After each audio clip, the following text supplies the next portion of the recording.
You're never gonna make it, you're not good enough. There's a million other people with the same stuff. You really think you're different? Man, you must be kidding. Think you're gonna hit it, but you just don't get it. It's impossible, it's not probable, you're irresponsible. What's up, Unstoppable Squad? Today we have another SmackDown results coming your guys' way. We're under blue lights for SmackDown. I'm Unstoppable, and let's get this reaction underway, shall we? Kevin Owens and Sami Zayn as champions versus Pretty Deadly, Elton Prince and Kit Wilson. WWE Undisputed Tag Team Championship is on the line.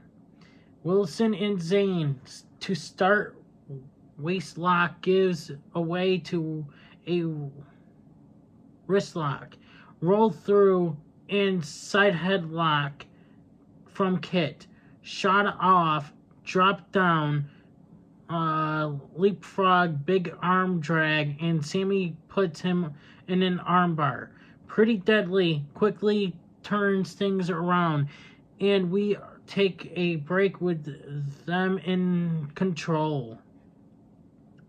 Back in from commercial, Prince blocks a tag, but Sami back body drops him and tags Owens anyway.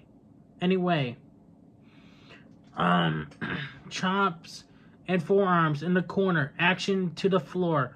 Freight training them with lariats. Big senton from Kit. For Kit. Back inside. Super kick. Straggers. Elton. Crotch chop. Cannonball. Zayn dumps Wilson to block interference. Kevin. Leg gives out, and Kit pulls Sami out and puts him into the steel steps. Chop blocked by Elton. Another one. Deep near fall off a code breaker, but Kevin pulls through. Split milk. Sami breaks it up. The match breaks down. Sami gets the corner exploder. Owens runs Prince off with a stunner. Haluva kick, and it's over. 1, 2, 3.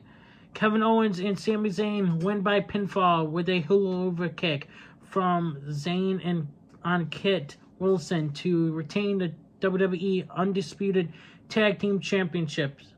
I'm wondering when the frick they're gonna take the tag team belts away, like split them, because there's so many talent in the tag team division that deserve titles, especially on SmackDown, especially on Raw. Split the belts already. Come on. If you got rid of the one belt with Roman Reigns, now we have two belts now. Seth Rollins has one, Roman Reigns has one. Why can't we split the tag team belts again? We get a footage of Adam Pearce from earlier today where he's interrupted by Brawling Brutes, upset that Ridge Holland's match has been cut. Adam informs him that actually he has a match against Austin Theory. Holland asks if winning gets him a title shot, and Pearce confirms it. Austin Theory makes his entrance, and we go to commercial break. Austin Theory versus Ridge Holland. Holland pummeling him early. Big uppercut sends Theory to the apron. Forearm in a return. Shoulder thrust block and turn into a front chancery swing. Shoulder block. Belly to belly suplexes. He traps both of Austin's arms. Headbutts into an overhook suplex. Theory in a throat thrust from the floor. Austin Theory wins by pinfall with a Rolling Thunder dropkick. Post-match, Austin beats Holland down with punches until Sheamus makes the save and runs him off. And so we go to commercial break. Back from the commercial break, we get a promo from Karrion Kross on AJ Styles, challenging him to another match. We get a video package covering the rise and fall of the Bloodline. Damage Control make their entrance to send us to commercial break. Bayley as your champion. What? Why does it say champion? Okay, whatever. Versus Shotzi Blackheart. Money in a Bank ladder match entry. Blackheart running hot out of the gates. Bayley to the floor. Shotzi dives, but the role model throws Io Sky in front of her. Back inside, Bayley hits a Bayley to belly suplex. And we see Zelina Vega watching backstage as she gets a near fall off of it. Mounted punches. Blackheart comes back with a big DDT. Shotzi with a near fall with Io Sky puts Bayley in the ropes. The role model rakes Blackheart's eye with the referee Dan Engler distracted. Bayley wins by pinfall with Rose Plant retaining her spot in the main Money in the Bank ladder match. And so we go to break. Backstage, Damage Control are crowning about their victory when Shotzi Blackheart rolls up and attacks. They overwhelm her and suplex her into a table, and Bayley cuts off a bunch of her hair and takes a photo of her hair on the floor. I seen that on Ringside News or something like that. Grayson Waller is in the ring to host the Grayson Waller Effect, and he introduces his guest, Logan Paul. Speaking of Logan Paul, I was actually listening to his podcast. I'm in February of this year's podcast. I'm almost caught up here. He talks to Logan Paul about what it would mean to have Money in a Bank. And Paul says it mean a whole lot. And he might not even cash it in. He might just smack LA Knight upside the head with it. Well, there's possibility that Logan Paul might cash in and will win it and could cash in on Roman Reigns. But there's a lot of reports are saying right now that there's a lot of changes going on with Money in the Bank. So we'll find out who will win tonight. Enter LA Knight.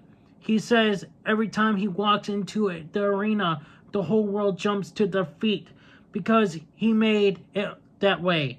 He's got all the respect in the world for Logan Paul for making himself a name on social media. But right now, he's standing in his ring.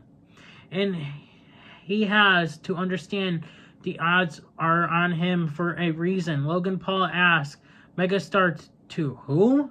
And mocks LA for having been called up as a manager after 20 years in the business. Oof, that hurts. Knight says if Paul ain't heard, he's not listening. And he asks the crowd to tell him whose game it is. And they obligate saying L.A. Knight. Yeah. Under Santos Escobar of the Latino World Order. He says, Paul says he wants it. And Knight thinks he's already won it. But the LWO are bringing home both briefcases. Brute Butch Dunn comes running down and blasts Paul with a forearm, dragging him to the floor. Mounted punches Escobar with a plancha on Knight. And we go to commercial break. LA Knight versus Pete Dunne Butch versus Escobar. Santos Escobar. Match joined in progress. Logan Paul is at ringside. Dunne and Escobar go for drop kicks and come up empty. Knight comes in. DDT on Santos. Putting boots to Pete. Running knee for Escobar. Santos back on his feet as Insecurity to Dunn in the turnbuckles. Avalanche Frankensteiner. LA breaks it up. To the floor. Logan gets whipped out by Escobar. Back inside, Pete cuts him out of midair with an elbow. Pump handle. Pete Dunne wins by pinfall with a bitter end. Post-match, we get our obligatory "this is how you win the match" brawl and ladder climb, with Pete Dunne getting the honor of retrieving the briefcase. But who do you think is going to win the briefcase tonight at Money in the Bank? Let me know in the comments below. AJ Styles answers Karrion Kross promo from earlier and says he's got Mia Yim in his corner to neutralize Scarlett Bordeaux. So he accepts the challenge. Charlotte Flair makes her entrance and we go to break. I see AJ Styles and Mia Yim versus Karrion Kross and Scarlett Bordeaux at SummerSlam. What do you guys think? Asuka as your champion versus Charlotte Flair. WWE Women's Championship is on the line. Bianca Belair is in front row waving a ticket around. In case you missed that wrestling trope, Flair launched right into the chops, knocking Asuka down. She sidesteps a boot and throws Charlotte with a German suplex. Flair with a waistlock and a German of her own. She keeps up, charging in. Asuka grazes her with a codebreaker. Only a near fall. Big boot from the Queen, but the Empress is too far in the ropes for a fall. Charlotte with a corner boot. Asuka sidesteps, lung blower, connects with, and we go to break. Back from commercial break, Flair with a moonsault. Nobody home. Standing moonsault, knees up. Figure 4 reverse to a small package. Only 2.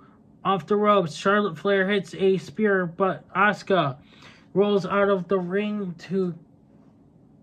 after the kick out.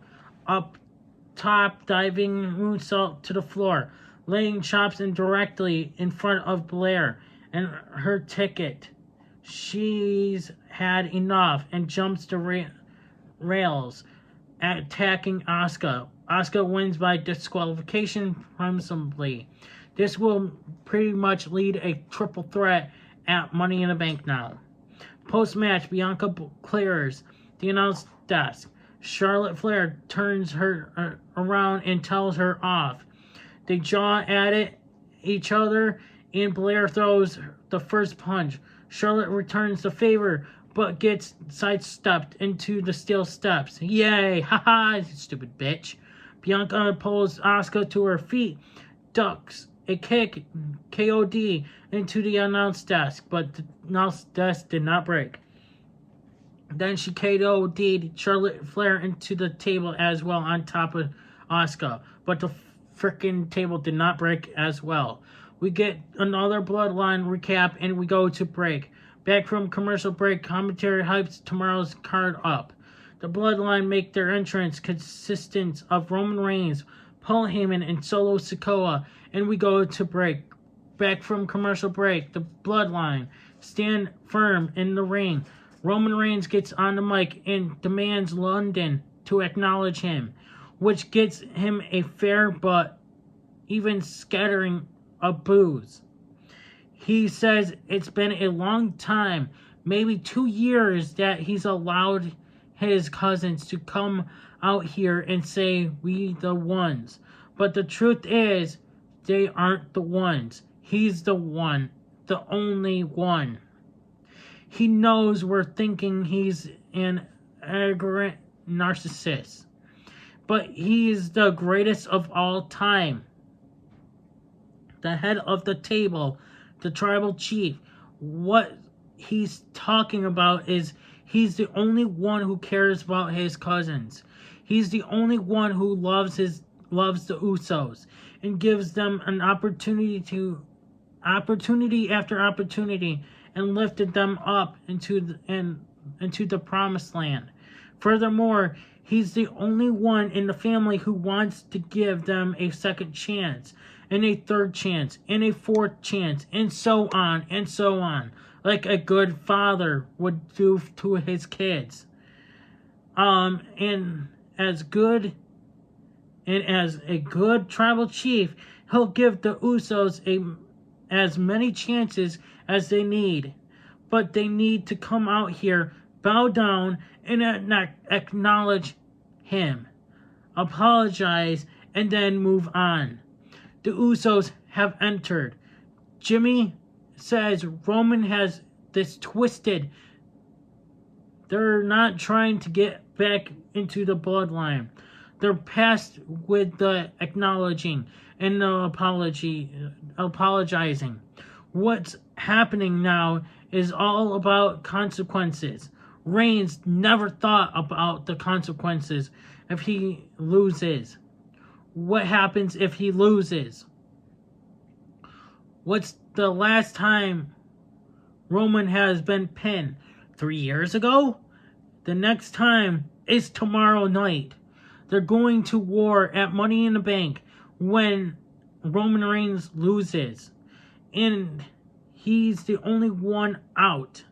Neither of them want to be the tribal chief, but they got somebody who might fit that job perfectly. And they turn their attention over to their little brother, Solo Sikoa. And even though he's tripping, he got the Usos' votes.